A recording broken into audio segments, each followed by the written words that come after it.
Welcome to Audit the Audit, where we sort out the who and what and the right and wrong of police interactions. This episode covers taser use, trespassing, and the First Amendment, and is brought to us by 11 Alive's channel, News Channel 9, and Honor Your Oath Civil Rights Investigations channel. Be sure to check out the description below and give them the credit that they deserve. This will be another double feature episode, so be sure to stick around for our coverage of both of today's interactions. Before we dive into the interaction, I want to give a big thanks to the sponsor of this episode, Surfshark. Surfshark is a premier VPN service that offers unparalleled digital security for a fraction of the price of other competitors. We all know that Surfshark is one of the most secure VPN tunnels on the market, but a Surfshark subscription also allows its users to bypass region restrictions on popular platforms like YouTube and Netflix and view content that is not normally available in your country. Thanks to Surfshark, I can still watch all my favorite shows and movies even if they were removed from the US Netflix catalog. Surfshark also offers a ton of additional features to enhance your browsing experience and secure your connection. My personal favorite is the alternative ID feature, which generates a completely new identity and email address for you to use online without the risk of leaking your personal information. Right now, you can get a Surfshark subscription for the price of a cup of coffee, along with 4 months completely free when you visit the link in the description. With 24-hour customer service and a 30-day money-back guarantee, you have absolutely nothing to lose. So click on the link in the description and claim your 4 extra months now. Thanks again to Surfshark for sponsoring this episode. On August 10th, 2018, 87-year-old Syrian immigrant Martha al-Bashara, who speaks limited English, was foraging for dandelions with a kitchen knife on a partially fenced lot belonging to the Boys and Girls Club near her home in Chatsworth, Georgia. After failed attempts to get her to leave the property, an employee called 911. Partial audio of the call was obtained and shared by News Channel 9. Okay, is she inside the building or is she just outside? She's outside. There's no kids around her. She told me she doesn't speak English and keeps walking up our trail with a knife towards me. Okay, is everybody inside the building? Yeah, all the kids are. What about everybody else? A few staff right now watching with me. Okay. She's old, so she can't get around too well, but looks like she's walking around looking for something. Like vegetation to cut down or something. She has a bag too. But she came out at someone with a knife though, right? Or did she just have it? Okay. The knife onto the property. It's in her hand. Okay. She didn't try and attack anybody or anything. We haven't closed in our fence in the back yet, and she walked through there. Officers with the Chatsworth Police Department, including Chief Josh Etheridge and Officer Stephen Marshall, responded to the call. The interaction that ensued was partially captured by the body camera of another officer, who arrived on the scene after the other officers had already approached Ms. al-Bashara. 10-4-9-26-10-4.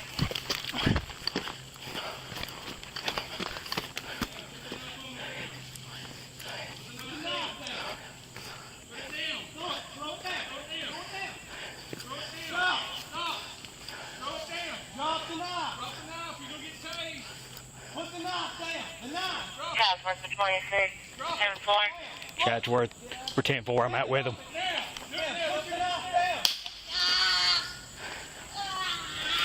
Put the knife down.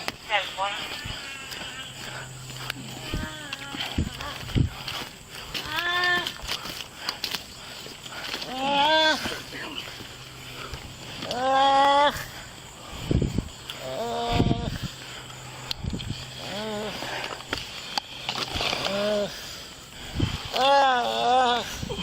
Why did you not stop?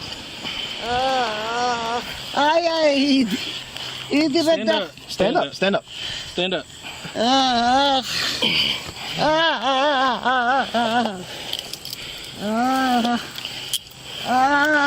Stop.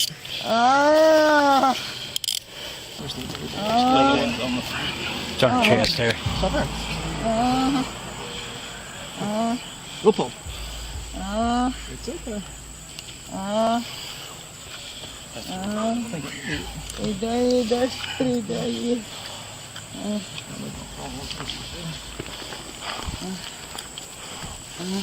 Where's the home at, ma'am? She lives close. She lives over here. Right here.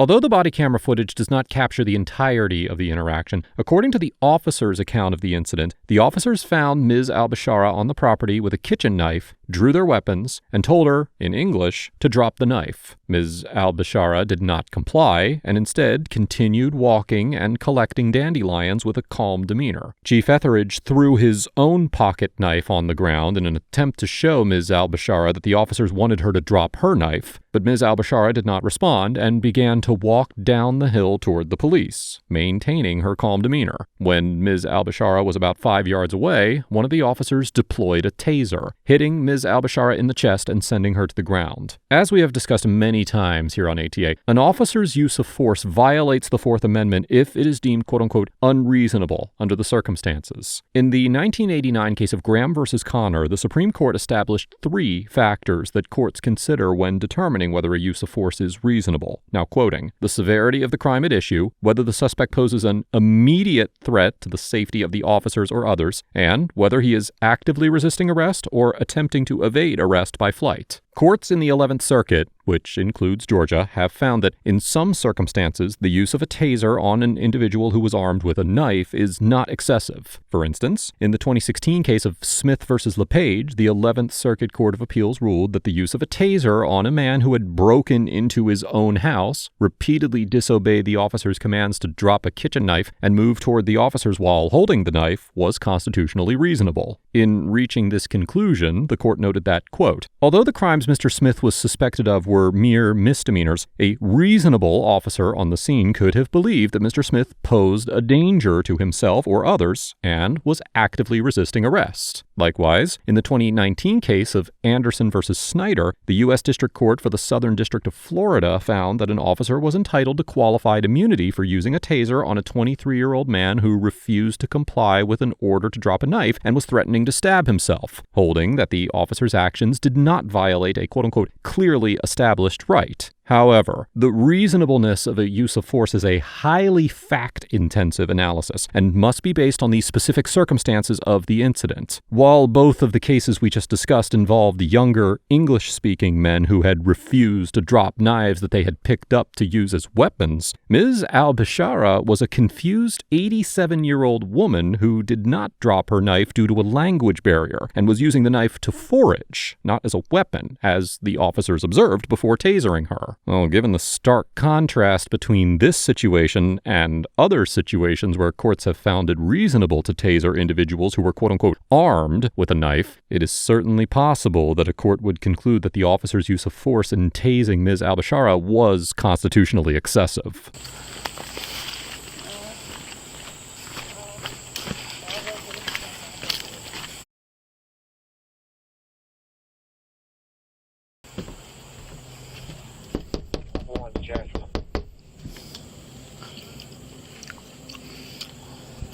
Go ahead. Yeah, 26 before you taser. We have a female in custody this time. 10-4. Do you have a number or a listing for North 7th Avenue? The door's open over here. If you want to hold her, I'll go get mine. Mine's right behind you.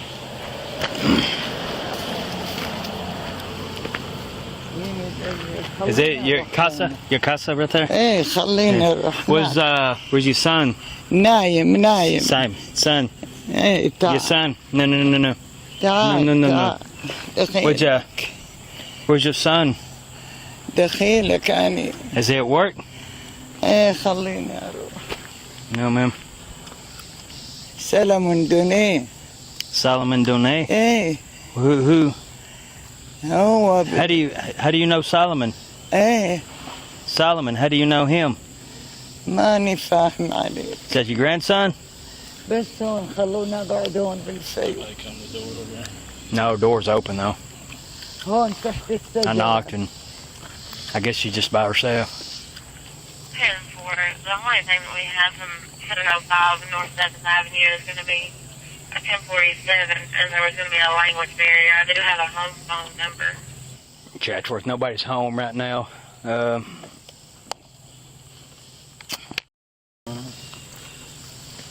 Family. ايه خلينا نمشي لهنا. Who's that? Selena? Selena. هسا بيجدوني. Do you know these people? لا لا لا هون هذا هو هذا.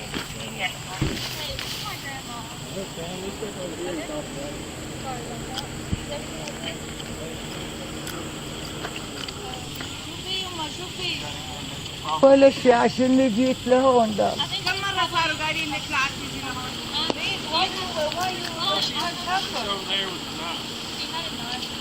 You know why? She went to live in the line. Okay, well, she can't go. I'm sorry about that. Let's go this way, man. لا تخافي يما بس عشانك حاملة سكينة. Ma'am, come on.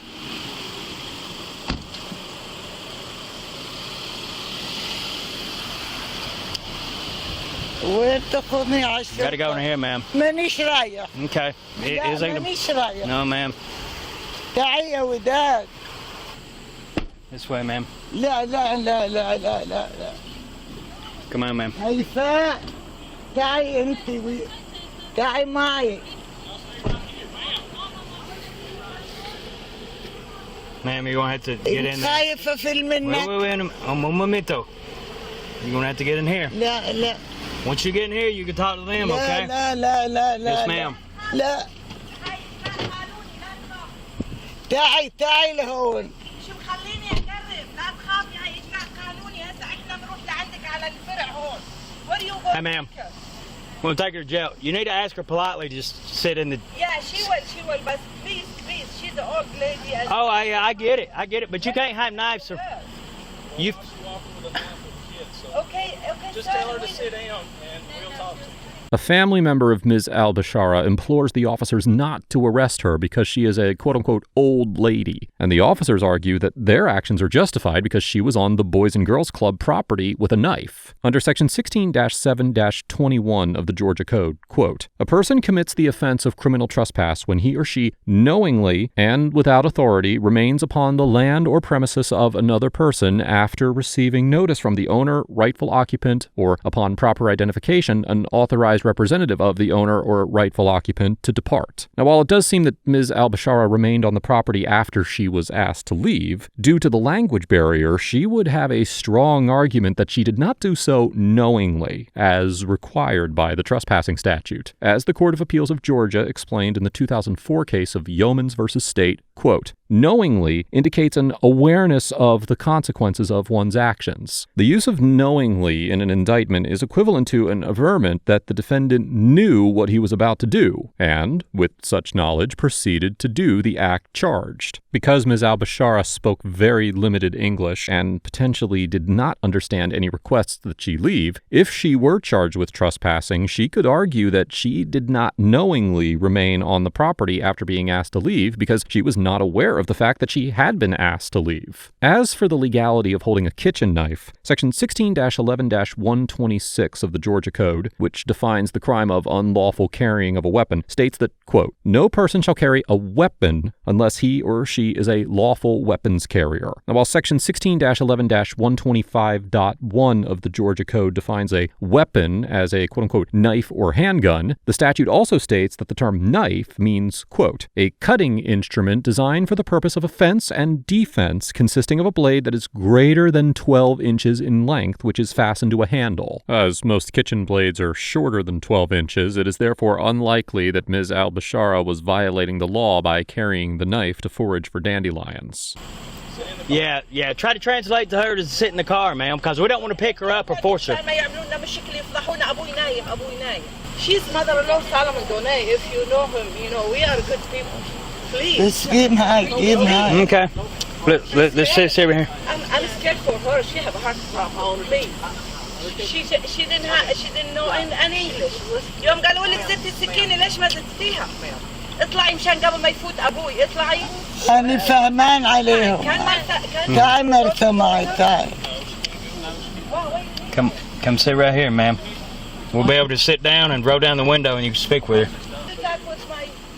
Yeah, put her on.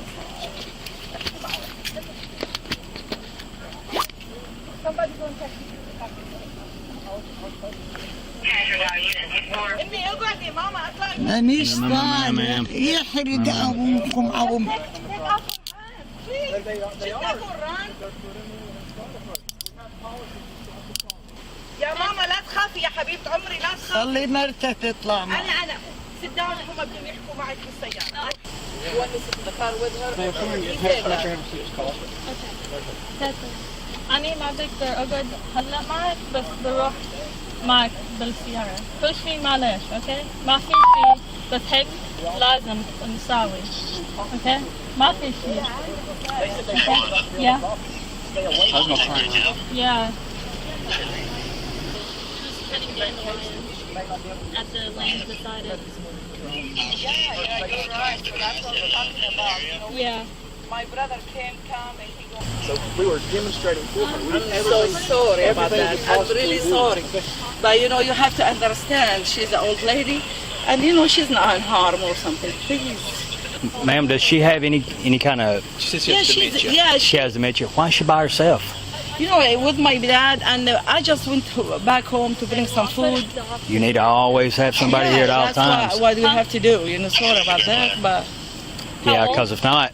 don't worry, Teta. لا تخافي ماما. Or something like that. She gonna by herself. Who won't translate to her, please? Do you mind? Let my daughter go with her, please. You are more than welcome to go to the sheriff's department. We cannot. The sheriff's department will not allow you in their booking area. Till dad go there. Where is in Chatsworth here?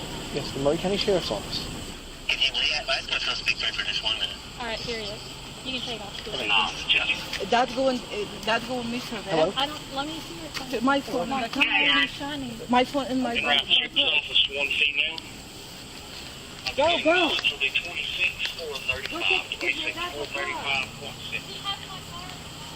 According to her family, Ms. Al-Bashara spent about 2.5 hours in jail, then another 2.5 hours at the hospital, where no physical health issues were found. Ms. Al-Bashara was charged with obstruction and criminal trespass. But on June 27, 2019, Conasauga Judicial District Attorney General Bert Poston dropped charges against her. In a letter to Chief Etheridge explaining the decision, Mr. Poston stated that, quote, "While I found no fault with your actions or the actions of your officers, either in the use of force decisions or in the arrest of Ms. Al-Bashara for obstruction of a law enforcement officer and criminal trespass, I have never considered further prosecution of Ms. Al-Bashara either necessary or practical under the circumstances." Ms. Al-Bashara filed a lawsuit against the city of Chatsworth, and in January of 2020, a settlement was reached. The agreement required the city to pay Ms. Al-Bashara $150,000, reinforce the standard training for police officers on de-escalation tactics and crisis intervention for mental health consumers, provide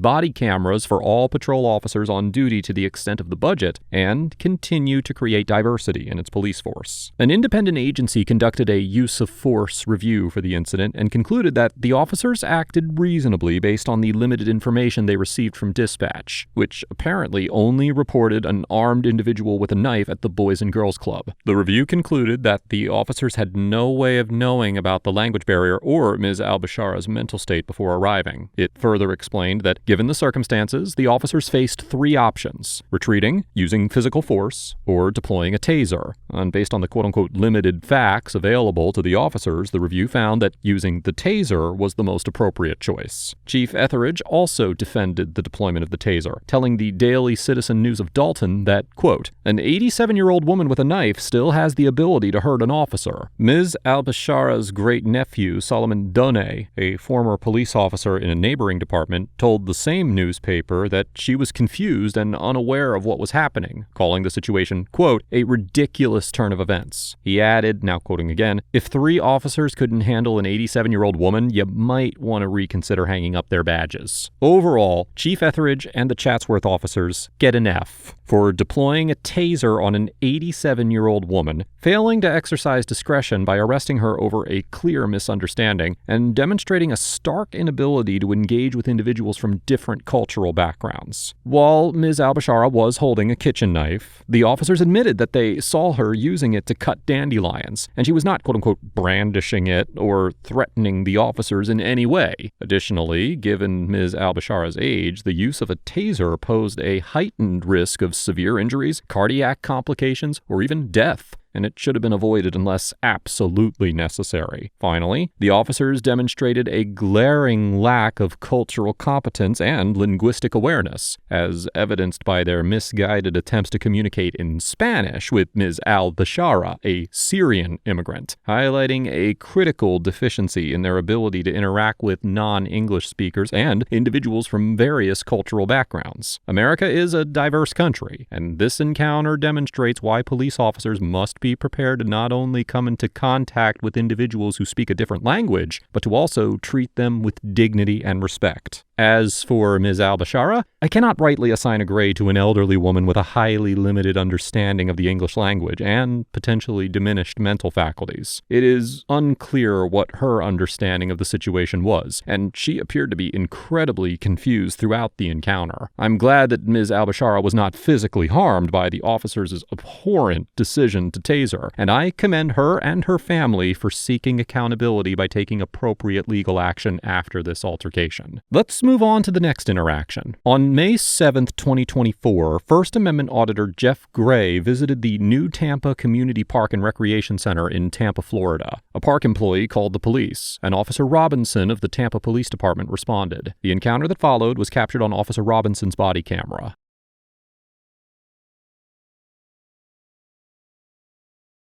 Spread the message. The God what? bless homeless, spread the message. God bless homeless vets. That's all. Oh, okay. Yeah. But why here? There's no one here. There's the staff was coming in earlier. There's been people coming. Well, they call because they don't feel comfortable with you here. Yeah. So, yeah, unless you want to get trespassed, that's up to you. I'd find someone else to go. There's no one even here. I'm cool right here, man. I'm gonna stay right here for a while. Well, no, they want you gone. Too bad for them. It's not their decision. It is, because this is Tampa property. Yeah, city of Tampa property. It's a public park. No, but they can trespass you for whatever reason they they want. To trespass me, then they can trespass me. But I have just as much right to be here as anybody else. So you're trying to make a point? Is that what you're trying to do? Yeah. Well, now what's the point of that? We'll find out. All right. I have just as much right to be here as anybody else. Yeah, but you have to understand, trespass rules are just that. Okay, trespass. I'll refuse to leave, and you can take me to jail, and we'll see where it goes from there. Okay. That's easy enough. I just did. They want me to trespass? Yep. What happens if I don't leave? If you don't leave, then I get them. They're going to come out here and officially say you're not allowed here. And then I have a chance to leave. And then I say, okay, you need to leave. Of course, I don't know why I have to go through all that, but you need to leave. And then once you do or don't, then I write a trespass warning, and then I give it to you. And then if you don't... I'm not going anywhere unless I'm trespassing. Okay. Trespass me, I'll leave. Do you have your ID on you? I do, and I'm not giving that to you. See, that's a problem. That's not a problem. Listen, because I'm doing an investigation... You're not getting my ID. Ooh, buddy, you're gonna... If you don't have a lawful right to my ID... All right. Officer Robinson requests Mr. Gray's ID, and he refuses to provide it, arguing that Officer Robinson has no lawful right to his ID. As we have discussed before here on ATA, the Supreme Court established in the 1979 case of Brown versus Texas that the Fourth Amendment prohibits law enforcement officers from requiring an individual to identify themselves absent reasonable suspicion to believe that they are involved in criminal activity. Section 901.151 of the Florida statutes, which is known as Florida's Stop and Frisk law, states that, quote, whenever any law enforcement officer encounters any person under circumstances which reasonably indicate that such person has committed, is committing, or is about to commit a violation of the criminal laws of this state or the criminal ordinances of any municipality or county, the officer may temporarily detain such person for the purpose of ascertaining the identity of the person temporarily detained and the circumstances surrounding the person's presence abroad which led the officer to believe that the person had committed, was committing, or was about to commit a criminal offense. In this situation, the officer had no reason to believe that Mr. Gray was involved in criminal conduct, as he was simply exercising his rights to free speech in a public park and had not been asked to leave. Accordingly, it is likely that a court would conclude that Officer Robinson could not legally require Mr. Gray to hand over his identification. My 12.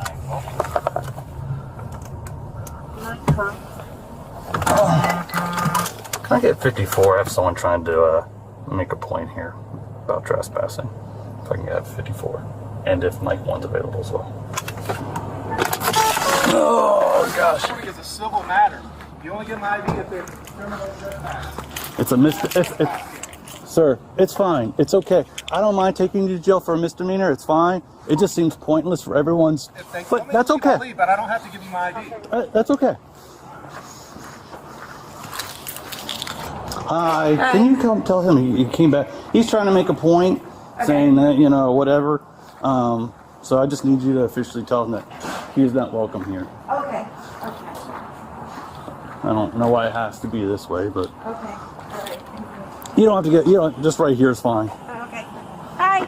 So, the only thing, you're not going to get any help here because I just have little children coming in. It's not like. No, his stance is that he's not begging. His stance is that he's trying to spread the word. Although it's convoluted either way. It's better that you're not, because like I said, I have small children coming in. So all it needs to be is you don't want him here anymore. It's better if you're not here, please. Okay, well, I'd rather stay here. You don't have the authority to tell me not to be here. So, do you want him here or yes or no? No, I don't. Okay, you're good. All right, thank you. Yes. At Officer Robinson's request, Site Supervisor Linda Hall tells Mr. Gray that she does not want him on the property. In general, an individual cannot be lawfully trespassed or excluded from a public park solely for engaging in speech that is protected by the First Amendment, such as Mr. Gray's sign in this situation. In part, this is because parks are considered quote-unquote traditional public forums, where speech activities receive the highest level of First Amendment protection. As the Supreme Court explained in the 1983 case of Perry Education Association versus Perry Local Educators Association, quote, in places which by long tradition or by government fiat have been devoted to assembly and debate, the rights of the state to limit expressive activity are sharply circumscribed. At one end of the spectrum are streets and parks, which have immemorially been held in trust for the use of the public, and, time out of mind, have been used for purposes of assembly, communicating thoughts between citizens, and discussing public questions.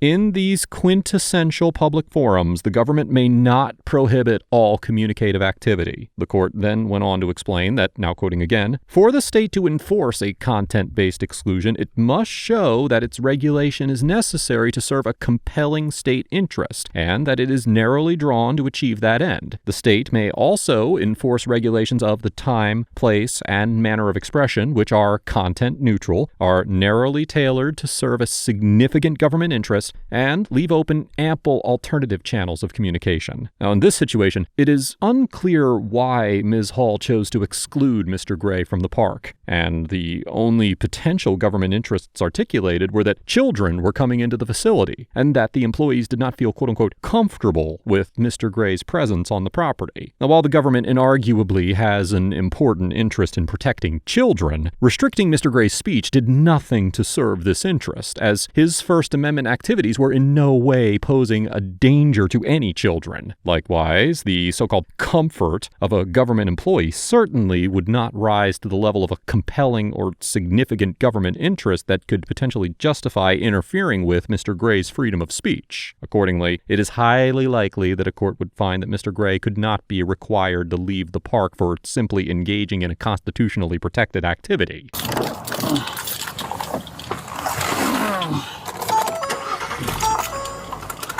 Let's see what we got here. I'm curious.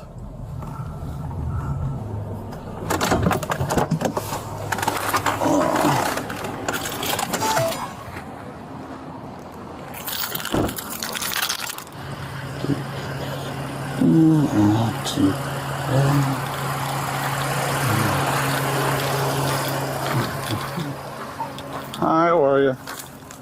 And then 68D QRG.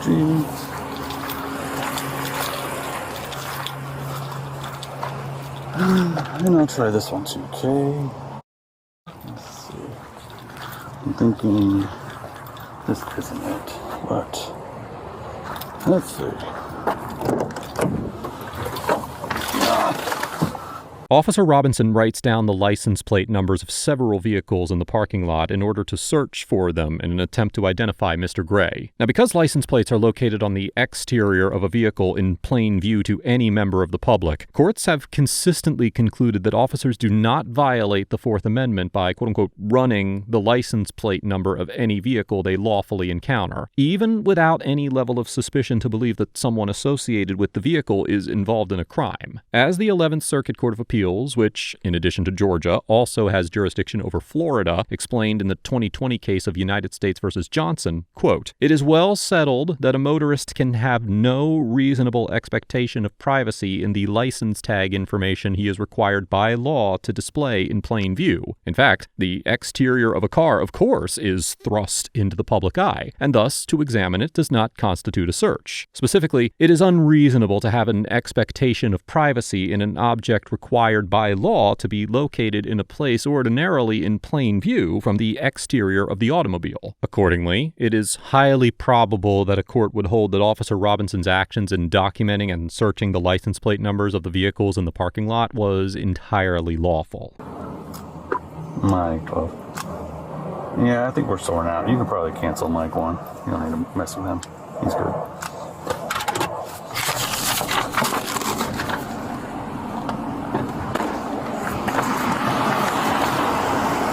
Guy just wants to go?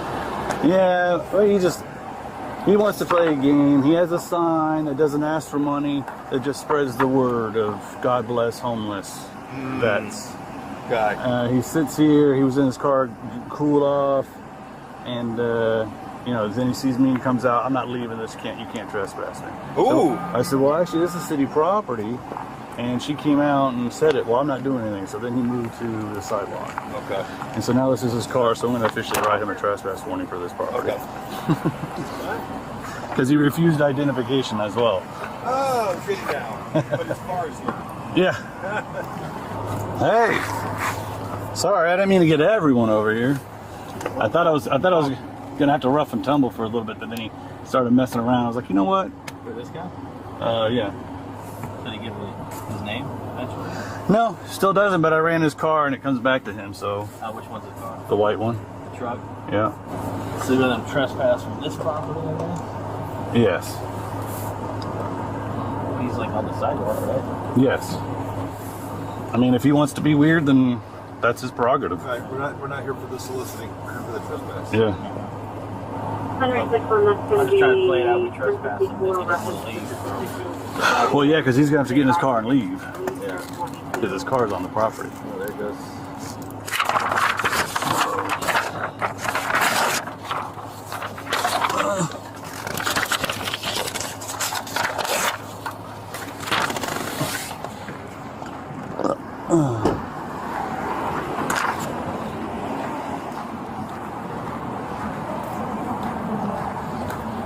Alrighty, sir. You've been trespassed from the immediate area. I don't want to really push it because, I mean, we have to start getting into what's property line, what's not property line. But this is a community center, and that includes all the facilities here. So without making a big deal about it, if you want to be here on the road, that's fine. You're not soliciting technically, but they don't want you on this property anymore. So this is going to be your official trespass warning, all right? Understood. You have any questions for me? Nope, I'm good. Alrighty, sir. Good luck to you.